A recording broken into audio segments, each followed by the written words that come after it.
Sanctus, Sanctus, Sanctus Dominus Deus Sabaoth. Bapak, Ibu, dan saudara-saudariku yang terkasih, dalam Tuhan kita Yesus Kristus, salam jumpa kembali, salam sejahtera untuk kita semua. Berkat Allah yang Maha Kuasa senantiasa menyertai kita. Hari Minggu tanggal 20 Agustus tahun 2023 adalah hari Minggu biasa ke-20.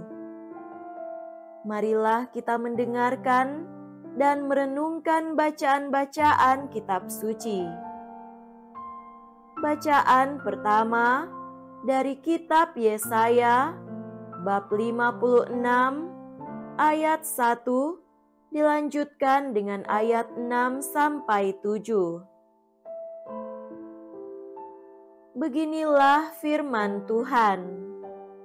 Taatilah hukum dan tegakkanlah keadilan, sebab sebentar lagi akan datang keselamatan yang daripadaku, dan keadilanku akan dinyatakan. Sebab aku akan membawa ke gunungku yang kudus orang-orang asing yang menggabungkan diri kepada Tuhan untuk melayani Dia dan mengasihi namanya, serta untuk menjadi hamba-hambanya, dan semuanya yang memelihara hari Sabat dan tidak menajiskannya, dan yang tetap berpegang kepada perjanjianku. Mereka semua akan kuberi sukacita di rumah doaku. Aku akan berkenan menerima kurban bakaran dan kurban sembelihan yang dipersembahkan di atas mezbahku. Sebab rumahku akan disebut rumah doa bagi segala bangsa. Demikianlah sabda Tuhan. Syukur kepada Allah.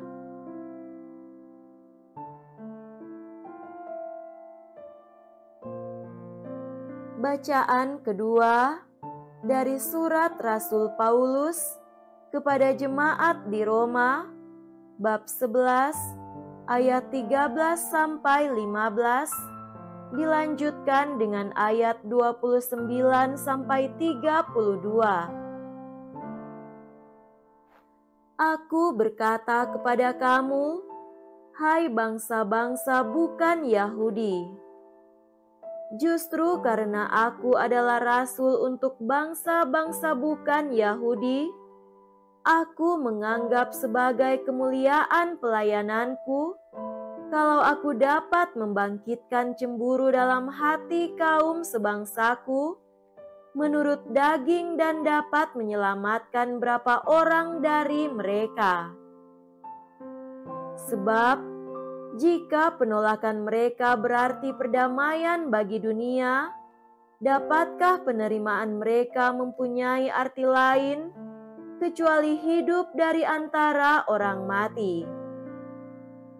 Sebab Allah tidak menyesali kasih karunia dan panggilannya.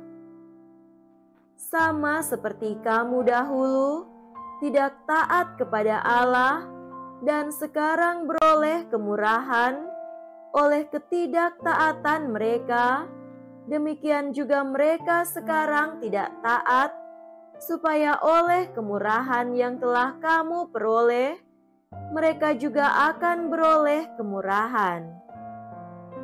Sebab Allah telah mengurung semua orang dalam ketidaktaatan, supaya Ia dapat menunjukkan kemurahan-Nya atas mereka semua. Demikianlah sabda Tuhan. Syukur kepada Allah.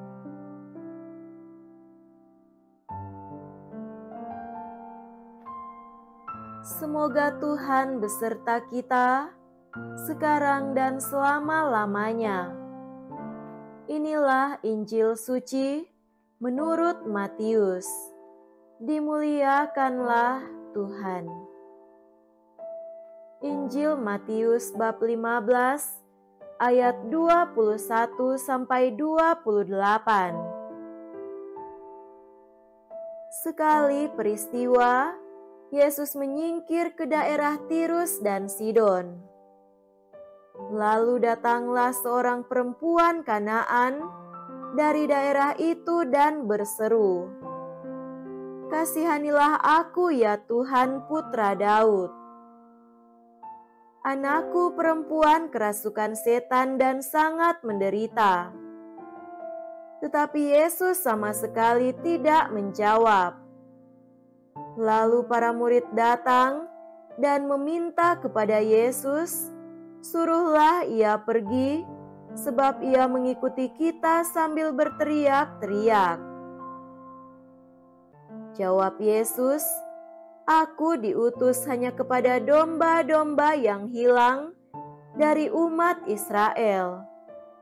Tetapi perempuan itu mendekat dan menyembah Dia sambil berkata, "Tuhan, tolonglah aku." Yesus menjawab, "Tidak patut mengambil roti yang disediakan bagi anak-anak dan melemparkannya kepada anjing." Kata perempuan itu, "Benar Tuhan, namun anjing-anjing pun makan remah-remah yang jatuh dari meja tuannya." Lalu Yesus berkata kepadanya, "Hai ibu, besar imanmu, maka jadilah kepadamu seperti yang kau kehendaki." Seketika itu juga anaknya sembuh. Demikianlah sabda Tuhan. Terpujilah Kristus.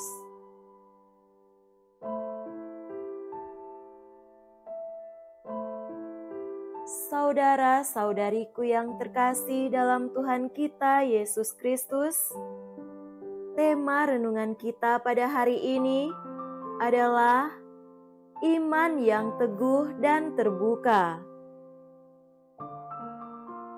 Injil Matius menceritakan kisah iman yang luar biasa dari seorang ibu Kanaan.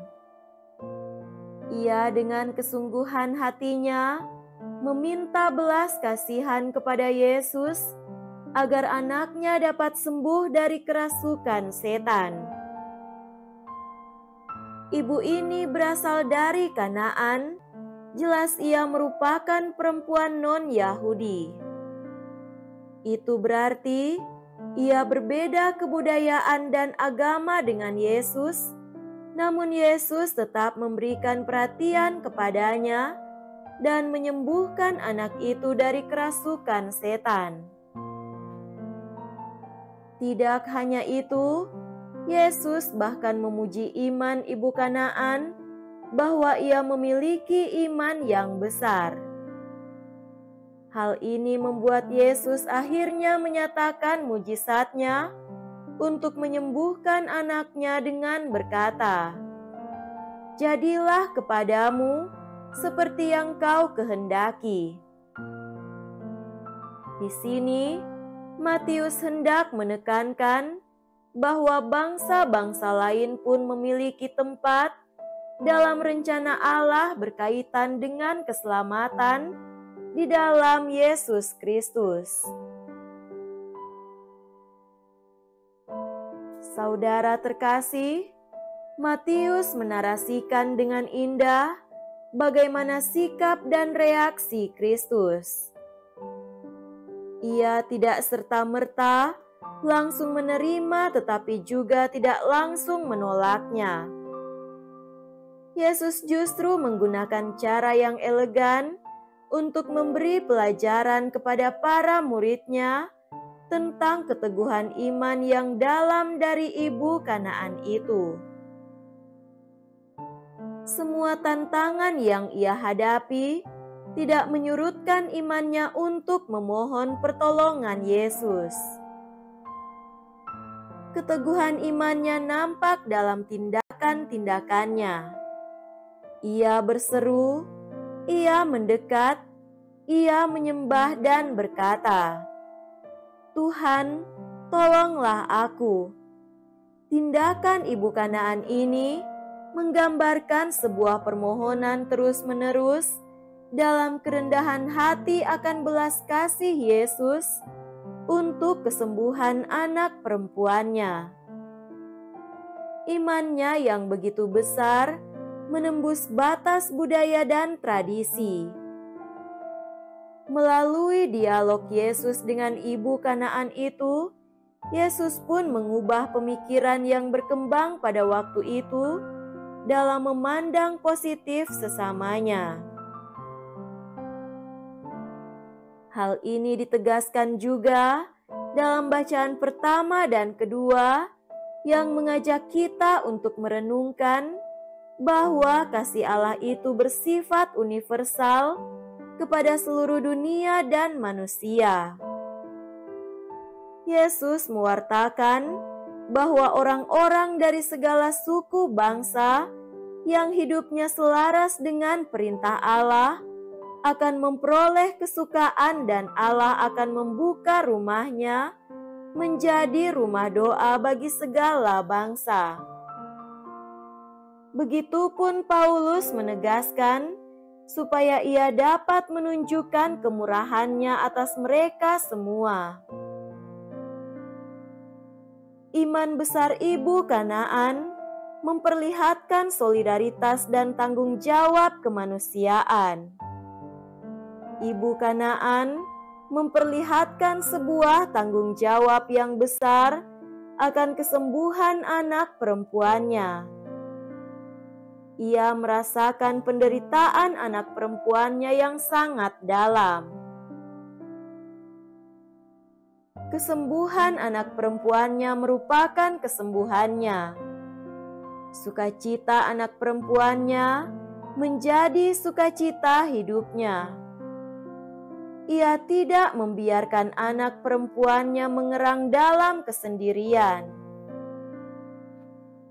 Solidaritas ibu Kanaan ini menggambarkan solidaritas kemanusiaan, senasib dan sepenanggungan. Saudara-saudariku terkasih, Yesus menunjukkan bahwa belas kasih Allah tidak diikat oleh ras, etnis, dan budaya tertentu. Yesus merobohkan zona aman iman Yahudi yang telah merasa nyaman akan kebesaran mereka sebagai bangsa pilihan Allah, namun nyatanya telah menjadi tembok pembatas terhadap yang lain. Kebesaran mereka sebagai umat pilihan Allah telah menimbulkan kesombongan. Yesus mentransformasi makna umat pilihan Allah bukan ditentukan oleh keturunan, bangsa, dan agama. Semua bangsa dan agama dirangkul dalam belas kasih-Nya. Kisah iman ibu Kanaan memperlihatkan juga kepada kita bahwa iman bukan suatu yang statis, tetapi dinamis. Dinamis berarti ada pergerakan, kekuatan menerobos, mengubah, bertumbuh dan berbuah. Ketekunan dan kerendahan hati ibu Kanaan berbuahkan penyembuhan bagi anak perempuannya. Ibu Kanaan menjadi berkat bagi keturunannya. Ia menjadi model keberimanan yang benar di hadapan Allah. Keteguhan iman ibu Kanaan menginspirasi kita untuk berbuat sesuatu yang baik tanpa kenal lelah. Begitupun dalam berdoa. Ketika kita meminta suatu hal yang baik kepada Tuhan dalam doa, misalnya kesembuhan seseorang yang terkasih, kesetiaan, kelancaran dalam usaha atau mengungkapkan cinta kasih kita kepadanya, baiklah kita melakukannya berulang kali. Sekalipun itu butuh ujian yang harus kita lewati. Namun ingatlah, doa adalah cara kita menyerahkan dan mempercayakan segala kekhawatiran dan hidup kita kepada Tuhan. Tetaplah berdoa. Keteguhan iman kita akan menolong kita untuk menghadapi berbagai tantangan di sepanjang hidup kita. Jadi, tetap teguhlah dalam iman dan pengharapan kepada Tuhan. Semoga saudara-saudariku terkasih, pesan dari sabda Tuhan hari ini pun bukan hanya soal besarnya iman sang ibu yang membuat Yesus tergerak hatinya untuk menolongnya, tapi juga menjadi tuntunan dalam meluaskan sikap yang sempit dalam beragama dan berkelompok. Begitu banyak hubungan dan keadaan dalam kehidupan, kita harus hidup dalam perbedaan. Tetapi jangan sampai perbedaan yang ada menghalangi kita untuk menyatakan kebaikan ilahi bagi siapa saja. Kabar gembira keselamatan juga terbuka bagi siapa saja yang percaya kepada Yesus. Kita memiliki satu hati, dengan hati yang sama, kita mengasihi Allah dan sesama manusia. Semoga demikian. Amin.